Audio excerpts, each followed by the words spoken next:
For over 40 years, Dungeons & Dragons has been captivating imaginations, training future storytellers, and giving generations of people an outlet for such outlandish fantasies as slaying powerful beasts, saving imperiled kingdoms, and talking to potential romantic partners. The game has exploded in popularity over the last few years, and if you haven't rolled a character for yourself, go ahead and hop on that bandwagon. Seriously, there's a pandemic going on. You can only re-binge The Office so many times. For the last 3 years, I've been DMing a D&D 5e campaign with my friends from college. Unfortunately, we are spread across the country from the Bay Area all the way to Vermont, so we've been running our campaign via video chat. As many of you dungeon delvers have discovered over the last few months, there are drawbacks to the virtual table session. It wasn't a good roll. Okay, can you guys hear me again, or am I... No, still frozen. But even setting the technical limitations aside, there's something missing from the experience. Something that not even a party-sized bag of Doritos can fix. See, I coded a die roller in Python that runs in my command window, and it's fast and effective. But there's something about the physical action of casting a die, about hearing those fatal clicks and clacks as it rolls around, having everyone pause in anticipation, waiting to discover if their last desperate attempt to stop a charging stone golem will succeed. Or, more commonly in my campaign, whether my party can break my entire narrative structure by having our bard just roll a nat 20 on a persuasion check against a chaotic evil lich to just give them the So why not just use my physical dice? Well, it turns out that the only places in my home where I can yell out orc war cries without waking my 2 very young children are all carpeted. This works okay for a D4 or a D6, but anything larger than that is hard to discern. Also, we're missing the vital aforementioned auditory component. So why not roll my dice on the 3 different books I need to run my campaign? First of all, I am using those, you pedant. Secondly, a D20 doesn't exactly travel in a predictable way, so oftentimes just rolls onto the floor anyway. So what's a socially distant DM to do? Well, this DM is about to roll a few crafting checks. See, I'm not just a builder of fantasy worlds. I'm also a mechanical engineer with a decent collection of power tools, some of which may or may not have been stolen from my father-in-law. Thanks, Dad. I've spent the better part of the last decade in jobs that have required me to throw things together with minimal materials, often without the appropriate tools and with minimal notice. Sometimes these things have to stand up to 25 Gs of force without breaking. Sometimes I'm just hot gluing scraps of metal into the bottom of a box so it doesn't tip over when you poke it. While this hasn't exactly made me a master craftsman, it has given me a robust confidence in my ability to make things work on the fly. I'll let you judge whether that's misplaced or not. See, this isn't going to be one of those crafting videos where someone goes into their dedicated shop space full of specialized tools, busts out their private SolidWorks license to create a path for their CNC end mill to perfectly cut out wood pieces that then seamlessly fit together. No. This is a crafting video for the rest of us. If you've got a power drill, a saw, some wood, some screws, some wood putty, a sander, and an area of your home you're comfortable just completely wrecking, you too can get on my level. I've decided what I need is a box that I can roll my dice in. I could make this out of any kind of material, but I happen to have some cheap pine project boards from Lowe's left over in my garage from when I built my home theater mount, so I'll be using those. Pine is a soft enough wood that I can cut through it with my electric saw without too much trouble. But before we can get to the fun part, soon, my sweet, I've got some design work to do. I initially had 2 competing concepts. The first is a geometric design inspired by the D12 die, but with a hexagonal base instead of the pentagonal one. This would give me 6 interior faces that I could decorate, 1 for each of the D&D stats. The base of the box I can decorate by cutting out some triangles and assembling the logo for Polygon.com, whose silly videos about games were a major inspiration for this video. I can then cut out a matching hole in the base and press fit the triangles in. My other concept was a series of stacked hoops with a circular base to create a Colosseum aesthetic. This was inspired by a recent event in my campaign when Our bard, in forced gladiatorial combat, turned one of the enemies into a manatee, who our barbarian then slam-dunked onto a pike. Ultimately, as I was drawing this out, I decided that it was probably a far easier build, but it didn't have a particularly D&D aesthetic. So I went with the geometrical design. I started doing some math to try and figure out what angles needed to be cut into the various pieces, but as I started to dig into the necessary trigonometry, I realized that I'm going to be doing all of this by hand. And while I can cut at an angle, these pieces would require cuts that aren't perpendicular to any of the faces of the workpiece, which is just a nightmare to try and do manually. So there's no way I can realistically expect to get cuts accurate enough for the parts to fit nicely together. So I decided to go with a basic hexagonal prism. Now that we've got our design, it's time to get crafty. Well, we're not quite to that part yet. First, I need to make some stencils I can use to cut my parts. Again, since I'm doing all of this by hand, I need to be particularly exacting with laying out my pieces, since the actual cutting is going to introduce enough variation in the desired shapes to begin with. Otherwise, the whole thing is going to wind up a misshapen monument to poor choices, which is actually a pretty good way to describe my current body situation. So I'm taking my time to make sure everything is as precise as possible. First, I use my protractor to lay out the polygon logo. Then I cut this out of the rest of the cardstock to give me my first stencil. Because I'm trying to do a press fit, which requires the hole to be slightly smaller than the parts that are pressed in, this is what I'll use to mark the area to cut out of the base of the box, since the pencil marks inside the stencil will be slightly smaller than those around the logo we just drew. Speaking of, I use the cut-out logo to make a stencil for a single triangle. Next, because I'm not the captain of an 18th century ship and don't have a drawing compass lying around, I use a pushpin and some looped thread to trace a circle. I use the hole from my pushpin as my center mark, and use my protractor to draw the 6 lines that will mark the vertices of my hexagon. Then I connect them and cut out the hexagon, and I've got all the stencils I need to start crafting my vase. I mark the pieces I'm going to cut into my wood, taking care with the triangular pieces to make sure I'm getting some different orientations relative to the grain pattern. This should help call out the logo from the rest of the wood. With my parts marked, yeah, we get to use the power tools now. I start cutting out all of my pieces, checking to make sure that the triangular pieces are coming out as close to identical as I can reasonably get. I assemble the pieces of the polygon logo to check that they line up. Next, I mark the area on my hexagonal base where I'm going to cut the hole for the logo. I drill a pilot hole into this area so I can ease in my cutting tool and try to get a more controlled cut, though I realized after I did this that it really only helped for the first cut, and I wound up having to just dive into the face of the wood with my saw anyways. With our hole cut into our base, we're ready to press in our logo pieces. I'll be applying some wood glue during the assembly to ensure that the parts don't ever pop out. This should... oh no. Okay, so wood glue starts out really thin, but man does it thicken up fast. By the time I get to the last triangle, it is easily a millimeter away from pressing into the wood. Frantically, I try to wipe off what glue I can and trim away additional material from both the hole and the last triangle. Finally, mercifully, I manage to press it in. With that, I leave the whole thing on a paper towel to dry overnight.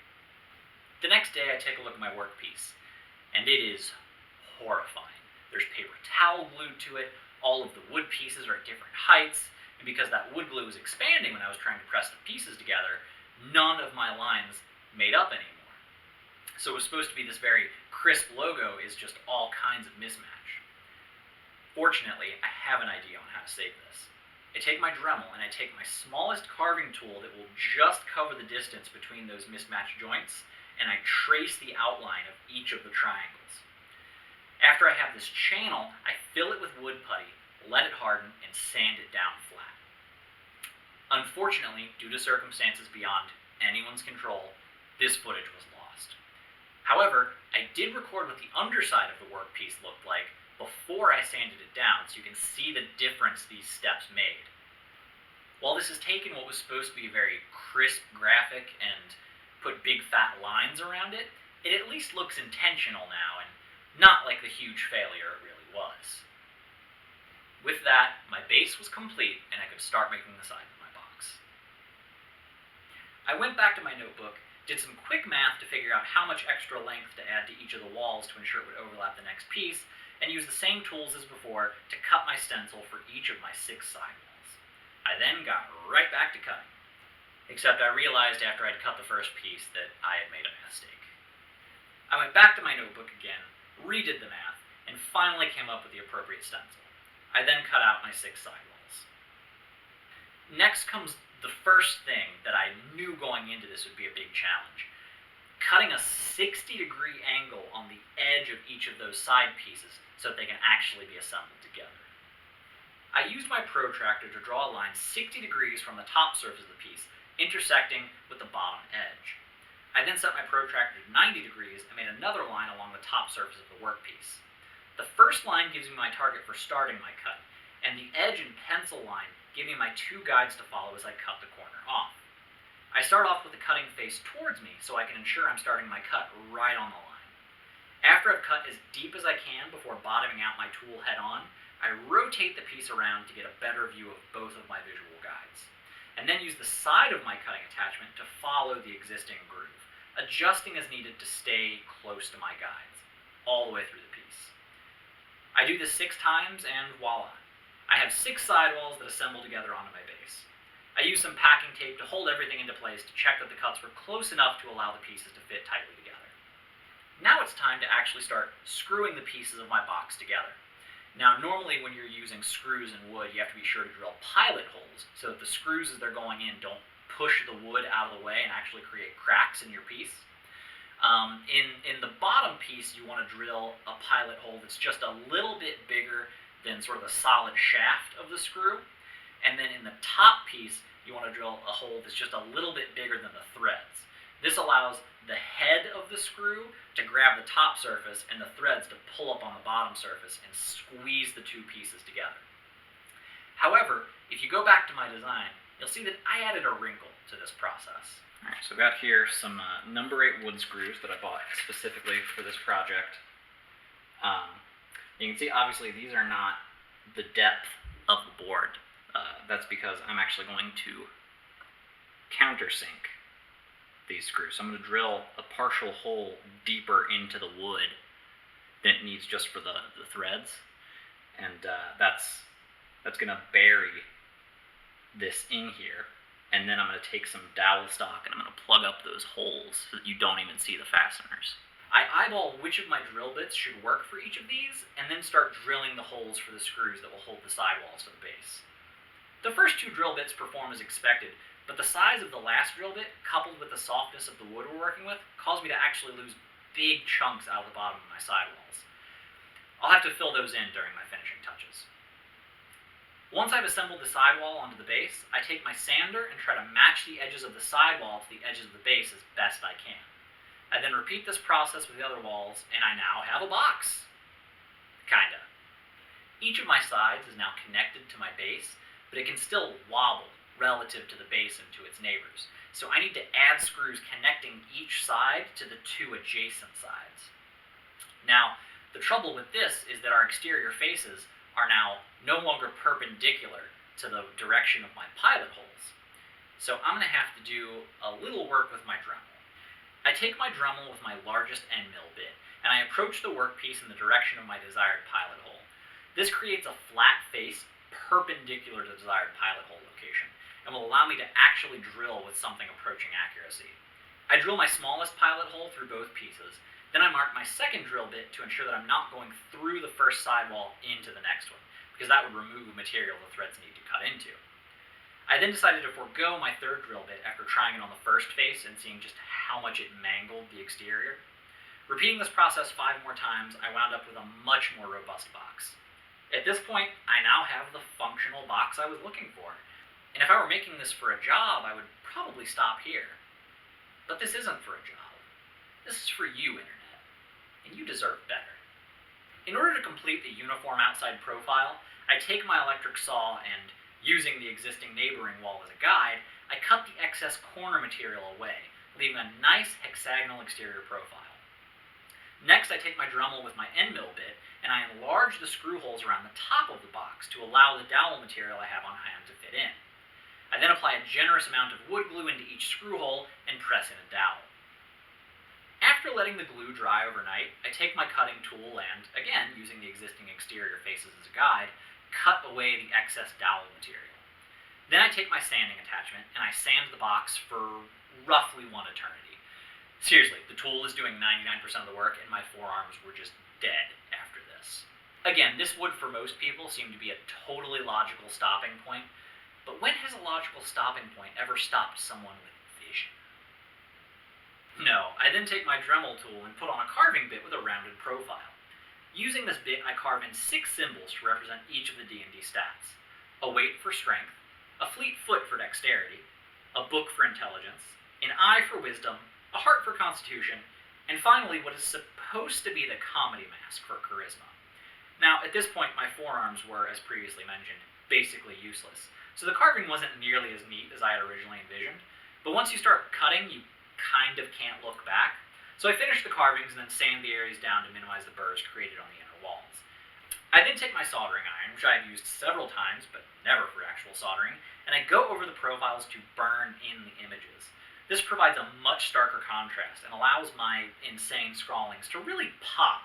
I'm sure to clean up all of the joints between the various wood pieces, between adjacent sidewalls, and between the sidewalls and the base along the bottom. After the sanding, we have a much clearer idea of where our defects are that are in need of wood putty. I break out the putty, fill in the various holes, and let everything sit for a few hours to cure. After it is cured, I do another round of sanding to get a totally smooth outer profile. Finally, the box is, mechanically speaking, finished. But it really doesn't have the aesthetic I'm looking for yet, so I break out a nice dark wood stain. Fun fact, this is the same wood stain I used on the dining room table I built with my father-in-law.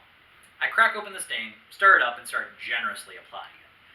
Why don't I seem to have any way to hold the box without actually touching it? And if I am intent on touching it, why am I not wearing gloves?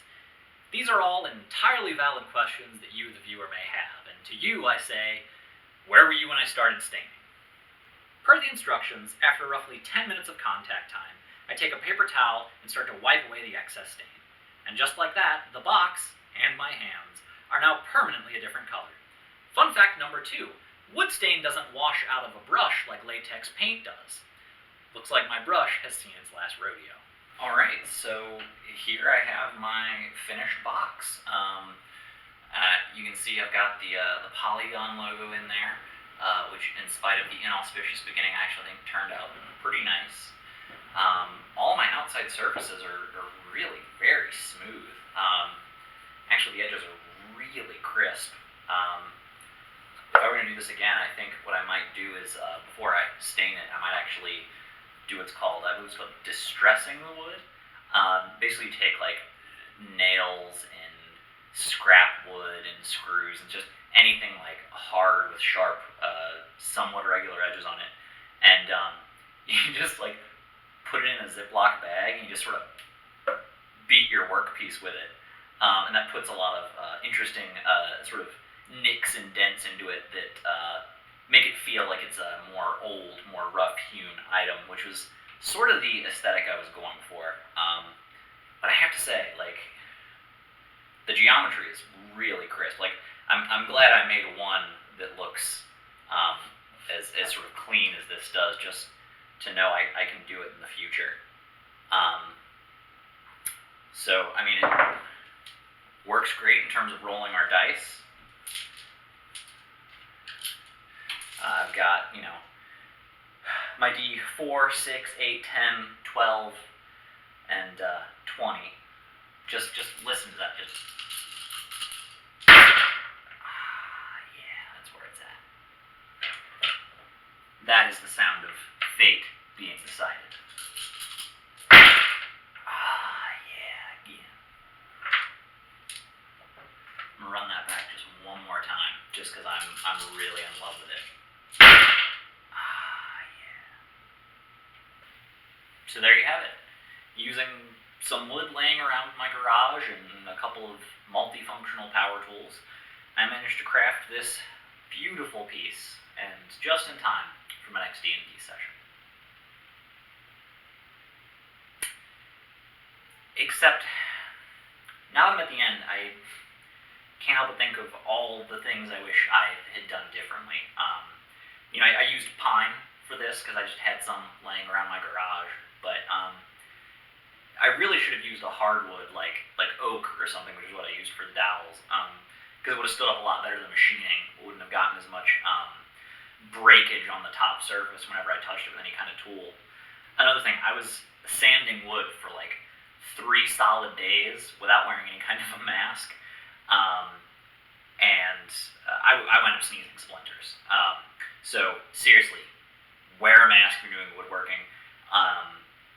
If I were going to do this again, I think I would take my shop vac and I would put it in my clamp, and I would turn it on right next to wherever I'm sanding, just so it can try and suck up as much of the sawdust as possible.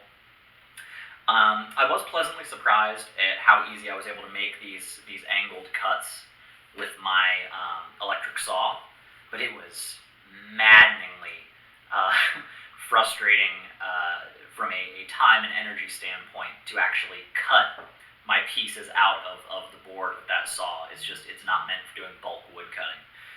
So next time I'm at the hardware store, I will probably pick up the cheapest circular saw I can.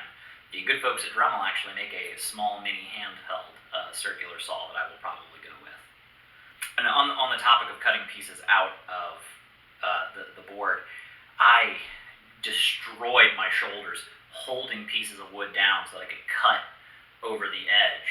I should probably, I have my vertical clamp to hold things like this, but I should probably pick up a big clamp that I can actually put on the edge of my bench to hold a piece still so that I can make those cuts without having to throw my body weight into it.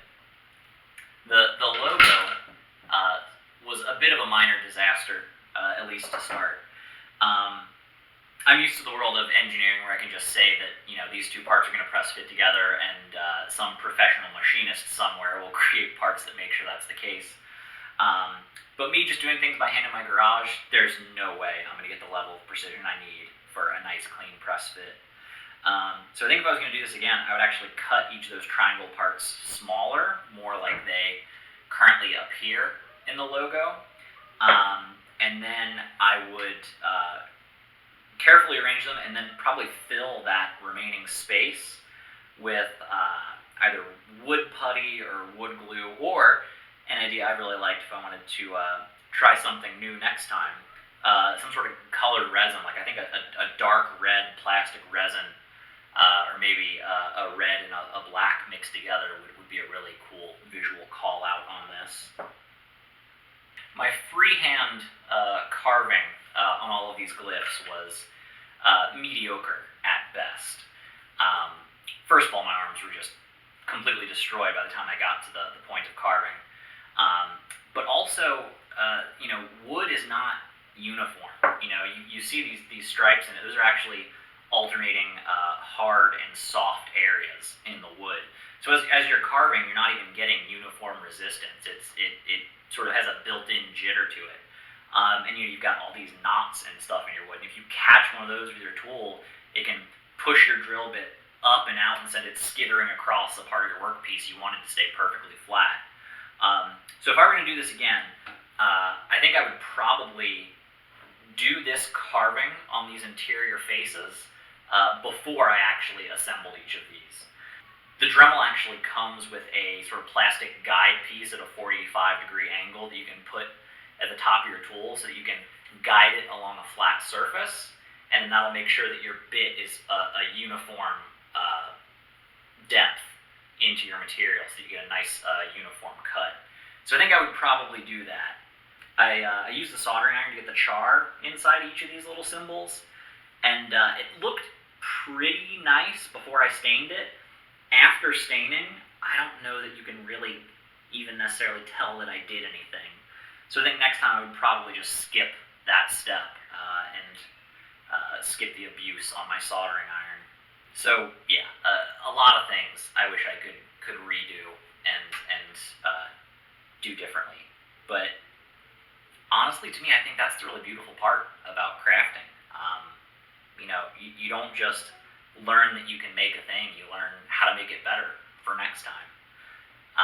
And hopefully I've shown you enough of what not to do and really where you can get in spite of how many things can go wrong to give you the confidence you need to make your own cool thing. So with that, I bid you farewell and wish you happy crafting.